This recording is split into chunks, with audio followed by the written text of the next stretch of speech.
Bonjour à tous les amis, alors aujourd'hui je vais vous parler d'EcoJoco. Alors il y a déjà eu pas mal de tests sur ce petit détecteur de consommation, qui est plutôt un beau et grand détecteur de consommation, et tout de suite je vous montre ce que j'ai aimé et ce que j'ai pas aimé. C'est parti, on y va. Alors dans les choses que j'ai aimé, c'est les possibilités d'installation. D'accord, parce qu'en fait il y a des petits modules qu'on peut installer avec un TIC, c'est-à-dire un petit module qu'on peut mettre sur le Linky, mais si on n'a pas de Linky, on fait comment? D'accord. Et là, il y a plusieurs possibilités d'installation. Deux notamment. Donc je vais vous montrer tout ça. Deuxième point fort, c'est que c'est effectivement hyper facile à installer. Si jamais vous avez un problème ou qu'il y a quelque chose qui paraît ne pas être bien fonctionnel, eh bien vous recevez un petit mail de l'assistance qui vous dit attention, regardez, on a repéré quelque chose. Et donc ça, c'est vraiment très sympa. Troisième point, la qualité du produit. Quand vous avez le produit en main, on voit que c'est pas un produit bas de gamme, c'est un produit de très très bonne qualité, que ce soit l'écran, les aiguilles, les petits boutons, le support, l'alimentation, tout ça, c'est vraiment très sympa. Ensuite, la fiabilité des données. En fonction des modules, on n'a pas tout à fait les mêmes données. Ça, c'est important. Par exemple, moi, j'ai choisi le module. Donc ça, c'est important si vous avez des panneaux photovoltaïques. Le module qui nous permet d'avoir le surplus de production. Regardez, moins 496 watts ici. Donc ça, c'est important. Et puis, au début, dans la calibration, il vous demande régulièrement de faire des prises de données de votre compteur, ce qui vous permettra d'augmenter encore la fiabilité. L'autre point important, c'est la pertinence des données. Vous allez voir que on a tout un détail hyper intéressant, presque minute par minute, de la manière dont on consomme l'électricité. Point suivant, c'est l'accessibilité des données. On peut avoir les données sur l'EcoJoco en lui-même, d'accord, sur l'application ou sur une interface web. Voilà, 3 possibilités de suivre votre consommation partout. Donc ça, c'est assez impressionnant. Le point suivant, c'est la détection des appareils. L'EcoJoco est capable de savoir qu'est-ce qui consomme dans votre maison. Est-ce que c'est votre machine à laver, votre réfrigérateur, votre télévision, votre véhicule électrique. Voilà. Donc il y a plein de possibilités comme ça, de détection automatique. Alors il ne va pas vous dire que c'est la télé qui est dans la chambre ou la télé qui est dans la salle, mais voilà, vous avez cette possibilité-là qui est hyper intéressante pour avoir un peu de détails. Et c'est justement un des points d'après qui va nous intéresser. Le point très important, en fonction de la version que vous prenez, c'est le surplus de production qui va s'afficher et qui va apparaître dans les graphiques. Donc ça, c'est vraiment un point qui, moi, me paraît important, cette possibilité-là, puisque, comme vous le savez, j'ai plusieurs panneaux photovoltaïques plug and play, donc cette partie-là m'intéresse beaucoup. Dans les petits défauts, donc, l'EcoJoco ne prend pas en compte les véhicules électriques. Alors oui et non, c'est-à-dire qu'en fait, il détecte si c'est mon véhicule électrique qui charge, donc ça me fait un plan détaillé de la consommation, mais moi ce que je reproche, c'est que ça c'est trop fluctuant. Nous avons 2 véhicules électriques, donc en fonction de comment on roule, on va plus ou moins consommer. Et ça c'est pris en compte dans nos économies. Alors l'idéal ce serait de pouvoir sortir les véhicules électriques du calcul d'économie, parce que là vous allez voir, j'ai pas fait beaucoup d'économies. Pourquoi? Parce que j'ai beaucoup roulé. Donc si je roule beaucoup, je fais pas d'économie. Donc ça va dépendre de mon travail, et en fonction de mon travail, je vais aller plus ou moins loin. Donc ça fausse beaucoup les calculs d'économie. Donc c'est pas un avantage pour eux non plus, parce que du coup on a l'impression qu'on n'a pas fait d'économie, alors qu'en fait si. Pourquoi je l'ai mis en orange? Parce que je les ai déjà contactés par rapport à ça et qu'ils gardent l'idée en tête. Ce qu'il faudrait, c'est qu'on puisse décocher dans notre partie économie les véhicules électriques. Et par exemple, les gens qui voudraient sortir aussi, je sais pas moi, ils ont une piscine avec un chauffage, ils voudraient sortir ces 2 parties-là, ils peuvent le décocher aussi de manière à ce que ça ne rentre pas en compte dans le calcul des économies. Alors les points rouges, il y en a 2, c'est la possibilité d'interagir avec d'autres appareils. C'est-à-dire que là par exemple je consomme moins 496 watts, comment je fais moi pour déclencher un appareil pour que je n'ai pas cette surproduction? Je peux pas, à moins d'avoir un logiciel tiers qui serait Home Assistant. Donc ça a priori c'est possible, je crois que c'est aussi compatible avec JDOM. Donc on peut le faire, mais de manière indirecte, en ayant un outil en plus. Voilà, donc ça c'est le premier défaut pour moi. Et le dernier petit défaut, c'est le design du boîtier pour le photovoltaïque. Alors je m'explique, cette partie-là, c'est la partie économie. Donc moi, qui ne me sert pas, puisque ça prend pas en compte les véhicules électriques. Donc là, je suis à plus 20%, parce que j'ai beaucoup roulé dans cette période-là, et donc je recharge tout à la maison, donc forcément, je fais pas d'économie. Mais c'est pas ça moi qui m'intéresse, c'est la maison, pas mes véhicules électriques. Donc c'est là où ça, vous voyez, ça gêne. Mais ça, c'est hyper intéressant par contre. Cette partie-là, eh bien je la verrais bien comme ça. Pour ceux qui ont du photovoltaïque, eh bien d'avoir le zéro ici et d'avoir je consomme d'un côté et je surproduis de l'autre. Parce que là, en fait, cette aiguille-là, vous avez vu, je suis à moins 496, mais elle est à 500. Donc soit on la met à 0, mais on la met pas à 500. Voilà, ça c'est le petit défaut, mais je pense qu'ils peuvent le corriger assez facilement. C'est-à-dire au moins me le mettre à 0, et puis après m'afficher à côté ici les moins 496 watts, plutôt que de me mettre l'aiguille sur 500. Moi je ne regarde jamais l'aiguille. Alors pour les enfants c'est pratique l'aiguille, mais là du coup ils sont perdus. Voilà. Et la partie, moi ce que je regarde c'est cette partie-là ici.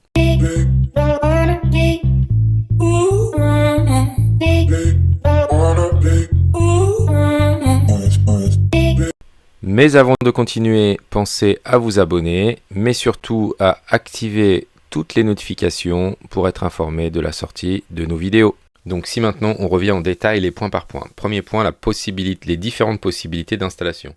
Donc si je vais dans technologie ici, chez vous, en fait, il y a plusieurs possibilités.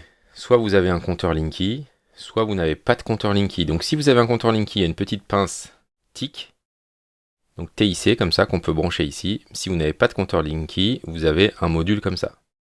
Alors moi j'irai plus loin que ça, parce qu'il manquerait une information. Si vous avez des panneaux photovoltaïques comme moi en autoconsommation plug and play, eh bien il faut prendre absolument celui-là.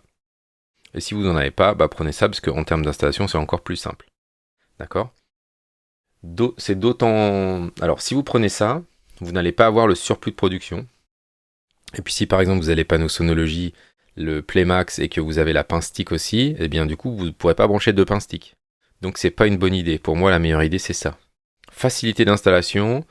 Donc on colle ça ici ou en dessous, ça va dépendre en fait de la pertinence des données. Moi au départ je l'avais mis au-dessus et ensuite ils m'ont demandé de le changer de place parce que les données n'étaient pas très fiables. Je vais vous montrer l'installation, regardez je l'ai fait, c'est juste là, hop, je vous montre l'installation. Alors maintenant on va partir sur EcoJoco. Donc là j'ai le petit module qu'on va mettre dans la maison et ici le petit module qu'on va mettre sur le compteur. Donc moi j'ai choisi ce système là qu'on va poser ici en haut du petit disjoncteur qui est là. Mais il y a aussi la possibilité d'avoir un module TIC qu'on met là. Sauf que moi j'ai déjà plusieurs modules TIC sur mes différents tests. Et le problème du module TIC, c'est que avec EcoJoco, si je prends le module TIC, je n'ai pas la réinjection de mon solaire. Or moi je veux la réinjection, donc le seul moyen c'est d'utiliser ce petit module là. Donc je vais brancher ici l'EcoJoco.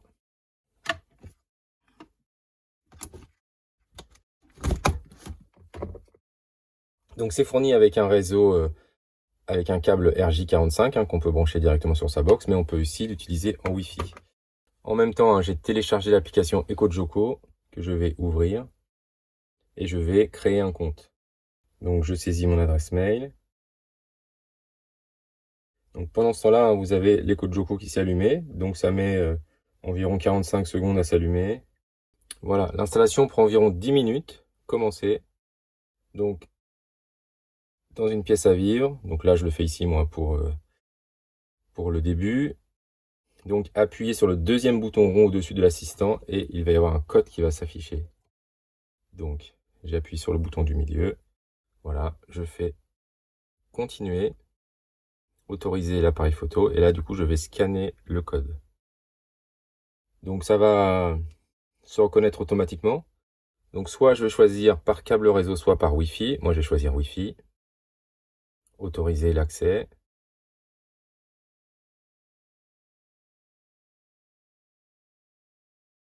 Et donc il me demande d'appuyer 4 secondes sur le bouton du milieu. 1, 2, 3, 4.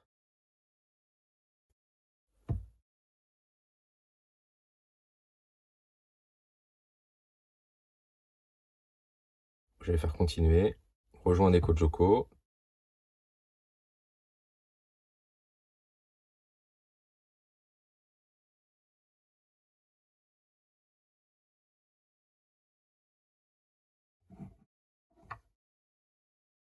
Je recommence. Ah voilà, configuration du Wi-Fi. J'avais du mal à appuyer. Donc là, je vais faire continuer. Hop, maintenant que j'ai le petit symbole qui apparaît là, je fais rejoindre le Wi-Fi d'EcoJoco.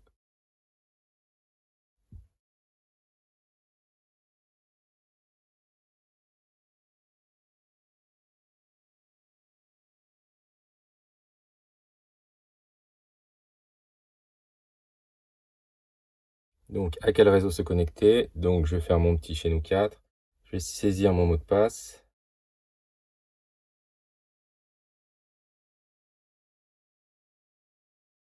Hop, et je fais envoyer. Connexion en cours. Et donc là, il faut que j'attende que ça mette connexion avec succès. Ça, c'est fait. Continuer.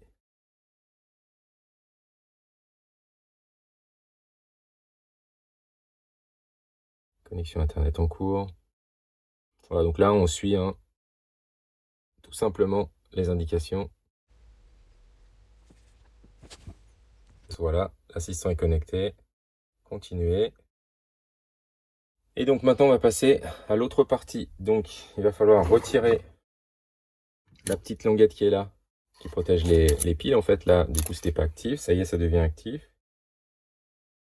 Ensuite, je vais appuyer sur ce petit bouton pendant 4 secondes. Donc, vous avez vu, ça s'allume. Voilà. Et donc, capteur connecté avec succès. Donc, on peut continuer sur le petit tutoriel.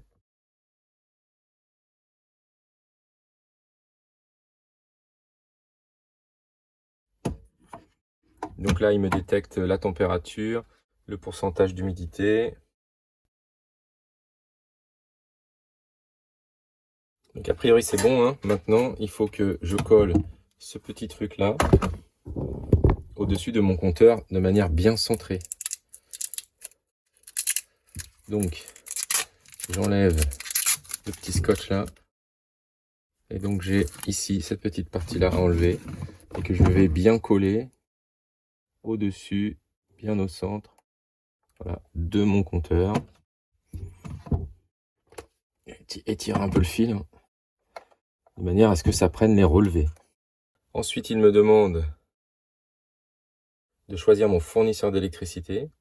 Donc là, je fais défiler la liste. Donc moi, c'est quasiment tout en bas. Total Énergie, charge, offre chargeur. Et je suis en 12 kVA. Je vais faire continuer. Donc saisissez votre nom de famille.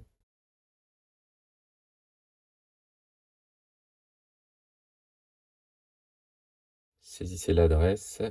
Et donc une fois que j'ai les infos, je vais faire valider. Pour vérifier que c'est bien mon compteur, pour que ce soit lié.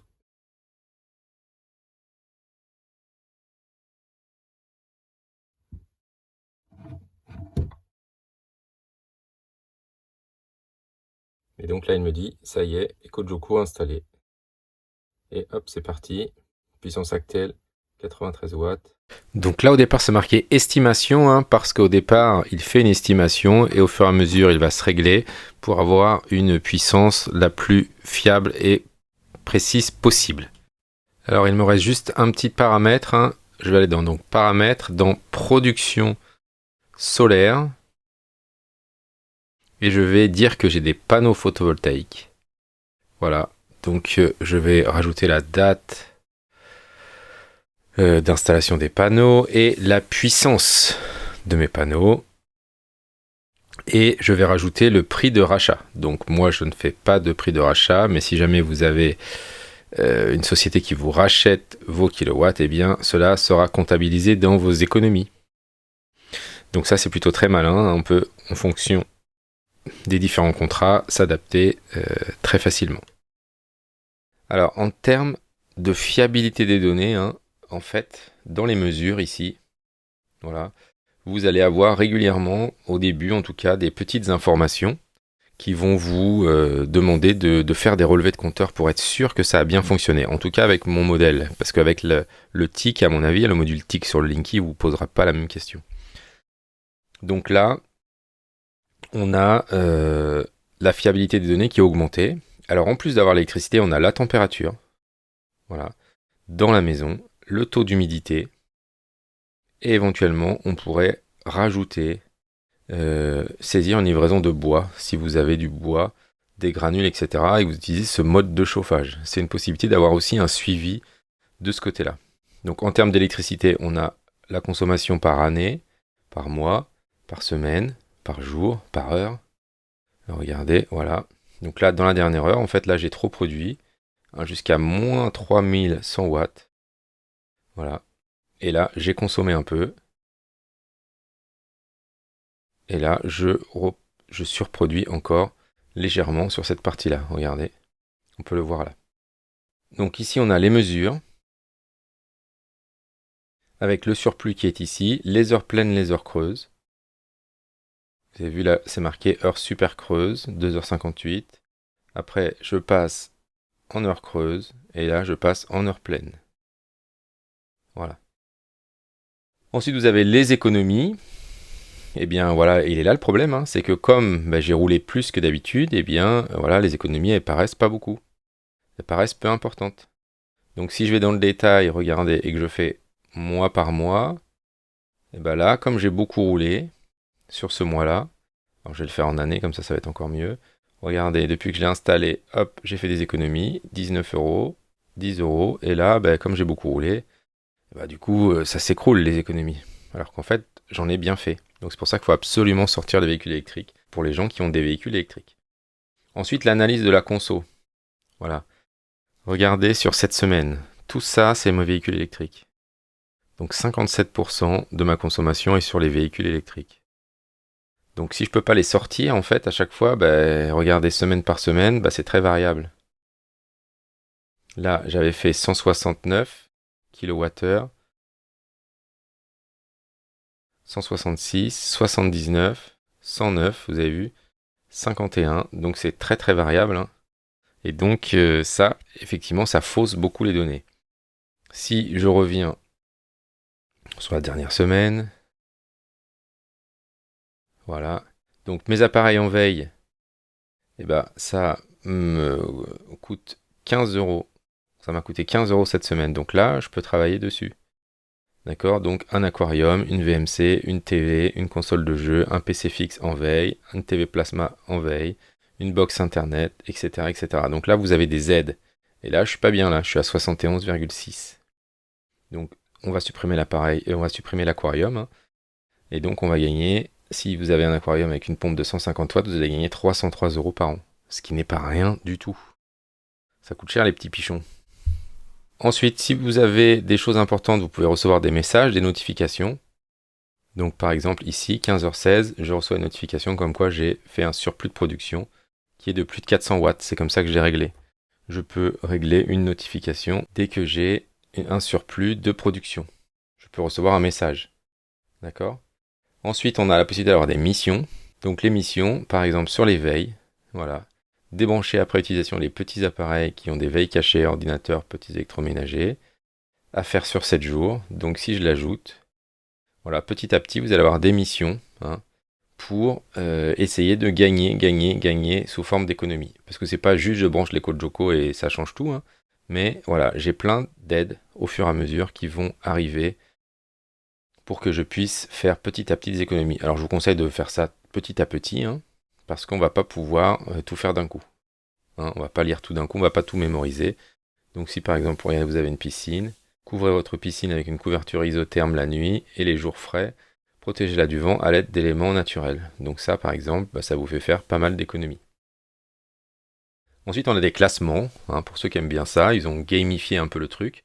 Donc moi je suis 16 194e sur les 7 derniers jours pour toute la communauté. Et si je regarde par rapport à mon logement, je suis à 1276e avec 308 kWh.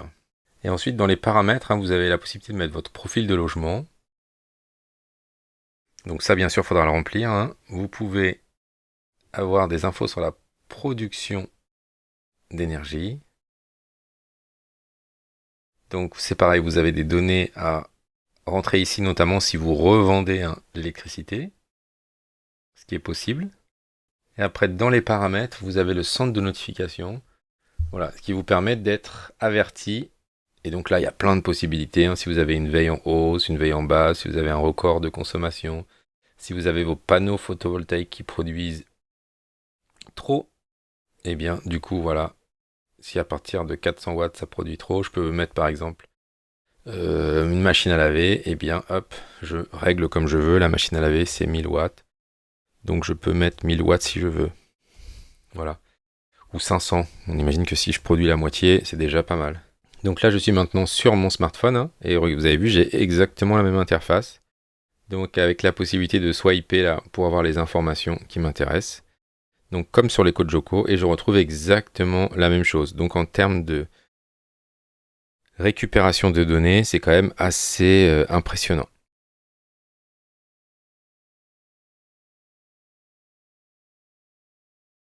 Donc vous avez aussi en permanence la température qui est affichée ici et l'humidité du logement.